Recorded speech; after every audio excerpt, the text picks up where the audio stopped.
ଚିରସ୍ଥାୟୀ ନା ଦୁଃଖ ଚିରସ୍ଥାୟୀ।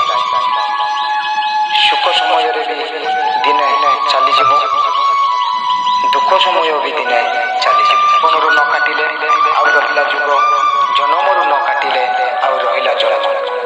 ଏଣୁ ଜୀବକୁ ଦିନେ ଯମ ନବ ଏକଥା ସତ।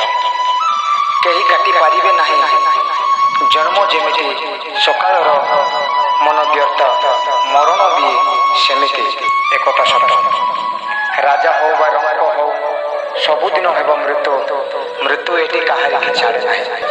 ହେଉ ବା ରଙ୍କ ହୁଅନ୍ତୁ, ମୃତ୍ୟୁ କଳଙ୍କରେ ଦିନେ ସମସ୍ତଙ୍କୁ ଶୋଇବାକୁ ପଡ଼ିଥାଏ। ଏ ହେଉଛି ବାସ୍ତବର କଥା। କେହି ରହି ନାହିଁ ରହିପାରିବେନି ଏହି ବବରଙ୍ଗ ଭୂମି ତଳେ। ସର୍ବେ ନିଜ ନିଜ ଅଭିନୟ ସାରି ବାହୁଡ଼ିବ କାଳ ବଳେ। କାଳରେ କଳାରେ ସ୍ରୋତରେ ଦିନେ ସମସ୍ତଙ୍କୁ ଲୀନ ହେବାକୁ ପଡ଼ିବ। ତେଣୁ ମରିବା ପୂର୍ବରୁ ଆମ ସମସ୍ତଙ୍କୁ ଚାରିଟି ଜିନିଷ ବୁଝିବାକୁ ନିହାତି ଦରକାର।